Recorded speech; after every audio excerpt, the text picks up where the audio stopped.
जब हम chemical industry की सुरक्षा के बारे में सोचते हैं तो दिमाग में बड़ी बड़ी मशीनें और कॉम्प्लेक्स सिस्टम्स आते हैं, है ना?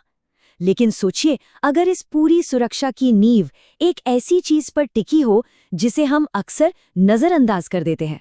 जी हाँ, आज हम ऐसी एक छोटी लेकिन बेहद जरूरी चीज की बात करेंगे जो एक बड़ी आपदा को रोक सकती है। चलिए इस अनदेखे हीरो से पर्दा उठाते हैं। तो सवाल ये है, केमिकल स्पिल शुरू कहाँ से होता है? एक विशाल केमिकल प्लांट में जहां हर तरफ खतरा है, एक विनाशकारी रिसाव की शुरुआत आखिर होती कहाँ से है? किसी बड़े से टैंक से या शायद किसी टूटी हुई पाइपलाइन से? क्या लगता है? जवाब शायद थोड़ा चौंका दे।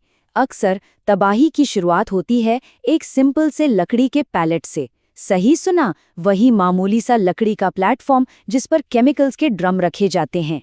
यही है वो कमजोर कड़ी जिसके बारे में आज हम गहराई से बात करेंगे। देखिए, केमिकल हैंडलिंग एक पूरी चेन की तरह है और इस चेन की सबसे कमजोर कड़ी विफलता का सबसे बड़ा कारण बन सकती है। यहाँ पर वो कड़ी है पैलेट। अगर ये कमजोर पड़ गई तो पूरा सुरक्षा का सिस्टम धराशायी हो सकता है। ये बिल्कुल एक डोमिनो इफेक्ट जैसा है। एक गलत पैलेट चुना और फिर देखिए क्या होता है, संदूषण और टूट-फूट। इसके बाद कर्मचारियों को चोट लगने का खतरा और असुरक्षित स्टैकिंग से पूरा स्ट्रक्चर गिर सकता है, जिससे रिसाव और आग लगने का भी डर रहता है। और इन सब के ऊपर रेगुलेटरी उल्लंघन का झंझट अलग, मतलब एक छोटी सी गलती और असर कई गुना। तो इसका समाधान क्या है? समाधान 2 पिलर्स पर टिका है। पहला है पैलेट सुरक्षा। ये इस पूरी कहानी की नींव है। मतलब सबसे पहले उत्पाद की अखंडता को बचाना है। तो एक रासायनिक प्रतिरोधी पैलेट आखिर होता क्या है? ये बस लकड़ी का एक प्लेटफॉर्म नहीं है। इसकी खासियत है कि ये टिकाऊ होता है, गैर छिद्रपूर्ण होता है, मतलब केमिकल्स को अपने अंदर नहीं सोखता। और हाँ, इसे ISPM 15 और VCI जैसे सुरक्षा मानकों के हिसाब से बनाया जाता है ताकि ये खतरनाक सामग्रियों को आराम से झेल सके।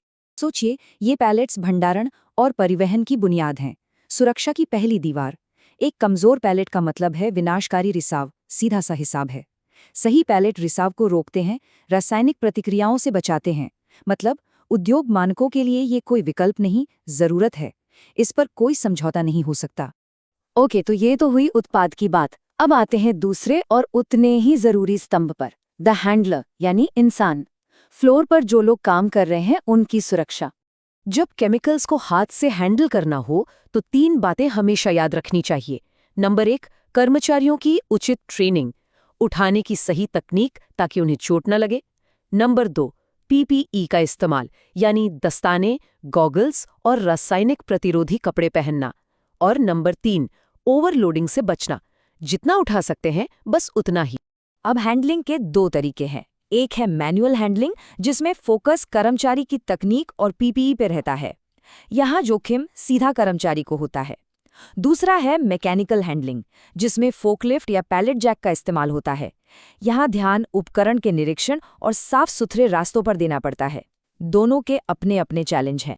और बात सिर्फ हैंडलिंग तक ही नहीं है, भंडारण और स्टैकिंग के भी अपने नियम हैं।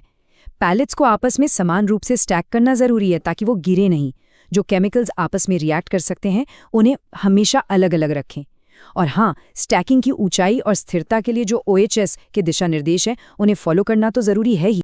तो हमने उत्पाद की सुरक्षा की बात की और लोगों की सुरक्षा की भी। अब देखते हैं कि ये दोनों स्तंभ मिलकर एक संपूर्ण सुरक्षा प्रणाली कैसे बनाते हैं।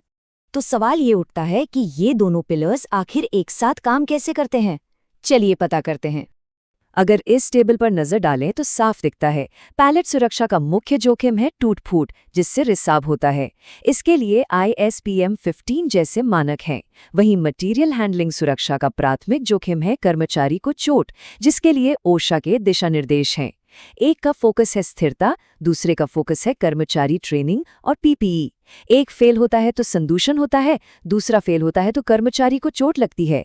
दोनों मिलके ही सुरक्षा पूरी होती है। तो इन सब बातों का निचोड़ क्या है? इसके लिए हमने एक सिंपल सा 5 पॉइंट एक्शन प्लान बनाया है। ये एक ऐसी चेकलिस्ट है जिसे आसानी से फॉलो किया जा सकता है। तो ये रहे वो 5 एक्शन पॉइंट्स। पहला, हमेशा प्रमाणित रासायनिक प्रतिरोधी पैलेट ही इस्तेमाल करें। दूसरा, सभी स्टाफ को सुरक्षित उठाने और संभालने की पूरी ट्रेनिंग दें। तीसरा, पैलेट और हैंडलिंग उपकरण दोनों का नियमित निरीक्षण बहुत जरूरी है। चौथा, केमिकल्स को हमेशा ठीक से लेबल करें और अलग-अलग रखें। और पांचवा, ओशा और VCI जैसे आधिकारिक दिशा निर्देशों को सख्ती से फॉलो करें। VCI यानी वॉलेटाइल करोशन इनहिबिटर से जुड़े नियम जो मेटल को जंग से बचाने वाले केमिकल्स के लिए होते हैं। बिल्कुल साफ साफ कहा गया है, सुरक्षित पैलेट का उपयोग रासायनिक स्थिरता सुनिश्चित करता है, जबकि उचित मटेरियल हैंडलिंग श्रमिकों की रक्षा करती है। सिंपल, एक चीज उत्पाद को बचाती है, दूसरी इंसान को। और आखिर में एक सवाल, अपने आसपास के माहौल में वो कौन सा एक छोटा सा बदलाव है जो सुरक्षा में सबसे बड़ा फर्क ला सकता है? सोचेगा जरूर।